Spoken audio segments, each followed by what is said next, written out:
ஒருத்தரோட வாழ்க்கையில் விளையாடக்கூடாது, ஒருத்தரோட இமேஜில் விளையாடக்கூடாது. என்ன நடந்துச்சு உங்களுக்கு எப்படி தெரியும்? இப்போ இருந்து பாருங்கள், 2 நாள் முடியுமா? இல்லை, இப்போ இருந்தவங்களுக்கு தானே தெரியும். நீங்கள் ஏன் பேசுகிறீங்க? Cyber bullying. உங்களால் எத்தனை பேர் செத்து போயிருக்காங்கன்னு தெரியுமா உங்களுக்கு? நான் போயிடுவேன், உங்கள் எல்லாரும் எடுத்துகிட்டு தான் போவேன். நான் பிளாடி குழந்தைங்கள்லேருந்து டீனேஜர்ஸ்லேருந்து உங்களால் செத்து போயிட்டு இருக்காங்க. Cyber bullying. வெக்கமா இல்லை உங்களுக்கெல்லாம்? என்ன நினச்சிட்டு இருக்கீங்க? இப்போ பண்ணிதாங்க ஆகணும், வேறு வழி இல்லை. எனக்கு யார் தான் சொல்லுவா அப்புறம் என் கதையை? அம்மா அப்பாவும் சொல்ல மாட்டாங்க, அண்ணன், ஏன்னா அவங்க முன்னாடியே சொல்லிட்டாங்க. அல்ல, எல்லாம் சொல்லிட்டாங்க, நான் கேட்கல.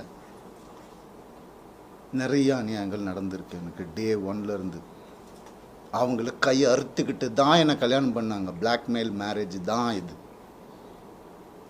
பாருங்க வேணா ஃபோட்டோஸை. இன்னைக்கு என்னையும் பண்ண வச்சிட்டாங்க. அதுதான் நடக்கும். ஒரு டெத் விஷ் வாங்கிட்டு தான் நான் இத்தனை வருஷம் உட்காந்துருந்தேன். வெளியே வந்து இந்த லாஸ்ட்டு 2 வருஷம் தான் ஒரு மனுஷனா காற்று வாங்கிறது கூட நான் என்னால் என்ஜாய் பண்ண முடிஞ்சது. ஒரு மனுஷனை என் கூட இருந்தவங்களுக்கு தெரியும், என் கூட இருந்த எல்லாருக்கும் தெரியும். இன்னைக்கு யாரெல்லாம் என் கூட இருக்காங்களோ அவங்க எல்லாருக்குமே தெரியும். இப்படி ஒரு அதுக்குள்ளே 2 வருஷம் கல்யாணம், வீட்டை விட்டு பிரித்து கூட்டு வந்துட்டு இங்கே வந்துட்டு வீடு கட்டணும், இது கட்டணும், அது இங்கே வேலைக்கு போவோம், அங்கே வேலை, யார் காசு கொடுத்தாலும் வாங்கிக்கோ, நமக்கு இதுதான் முக்கியம். அதுதான் என்ன, அதில் 3 படம் எனக்கு போச்சு, ஃபெயிலியர் ஆயிடுச்சு. ஏதோ பண்ணேன். அவங்க வீட்டோட ப்ரொடக்ஷனு, ஒரு படம் முடியறதுக்குள்ளே இன்னொரு படம் டேட். அப்போ நான் வெளியே படம் பண்ண தேவையில்லை, கம்பெனி ஆர்டிஸ்ட் நான். அப்படியே என்ன சீரியல் ஆர்டிஸ்ட் மாதிரி உள்ளே வச்சு என்ன இது பண்ணுவீங்க. அதுலேருந்து நான் வெளியே வரக்கூடாது. நான் படித்த விஸ்காமுக்கும் நான் பார்த்த என்னுடைய ஃபிலிம் ஃபெஸ்டிவல்ஸும் ஒரு 5 ஃபிலிம் ஃபெஸ்டிவல் லைஃப்பில் நான் பார்த்துருக்குறேன். அந்த நாலேஜ் எல்லாம் வச்சு நான் எதுவும் க்ரியேட் பண்ணக்கூடாது. இதுலேயே அடங்கி இப்படியே இருக்கணும். அவங்களுக்கு பிடிக்கிற மாதிரி படங்கள், மாசா கமர்ஷியலாக. உங்களுக்கு தெரியும் என்ன மாதிரி படங்கள் நான் பண்ணியிருக்கேன்னு உங்களுக்கு தெரியும். சாதாரணமாக முடியாது. காசுக்காக பண்ண படங்கள் எதுவுமே இல்லை. இருக்குது, சாப்பிட்ணும்ல, பண்ணியிருக்கேன். இருந்தாலும் என் ஓன் இன்ட்ரெஸ்ட்டில் எவன் ஜாம்பி படம் பண்ணுறான், எவன் ஸ்பேஸ் படம் இந்தியாவில் ஃபஸ்ட் டைம் எவன் பண்ணுறான், எதுக்கு நான் பண்ணணும்? ஓடுமா ஓடாதான் தெரியாது. இருந்தாலும் மெனக்கெட்டு என் ஆடியன்ஸுக்கு நான் நல்ல ப்ராடக்ட் கொடுப்பேன். அது ஒன்று தான் எனக்கு தெரியும். அது ஒன்று தான் நான் ஃபோக்கஸ் பண்ணது என் லைஃப்பில். ஏன்னா நீங்கள் போட்டது, நீங்கள் போட்ட சாப்பாடு இது, நீங்கள் போட்ட பிச்சை எனக்கு.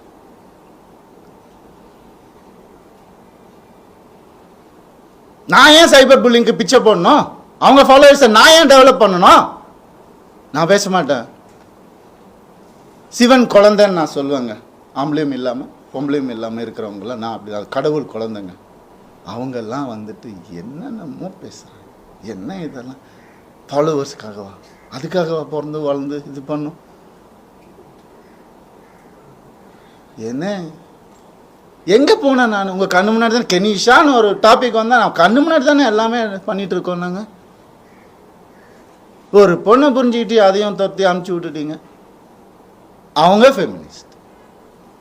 எப்படி இறங்கி ஆர்எம்எஸ் லான்ச்சில் ஒவ்வொரு ஸ்க்ரீன் கிளாத்லேருந்து ஒவ்வொரு நீடிலேருந்து இது இங்கே தான் இருக்கணும், அங்கே தான் இருக்கணும், இறங்கி வேலை பார்க்குறாங்க. இன்னொருத்தர் காசில் சொகுசாக வாழ்ந்துக்கிட்டு என்னை வாடகை வீட்டில் ஒருத்துட்டு அப்படி இல்லை. இது அதுக்காக பேசவும் இல்லை. எங்கே இருந்தாலும் நல்லா இருக்கட்டும்ங்க. கடவுள் பார்த்துப்பாரு. கடவுளுக்கு தெரியும் எது உண்மை எது போய் எல்லாமே தெரியும். அவர் பார்த்துப்பாரு. I'm very happy actually. But என்னால் வேலை செய்ய முடியல.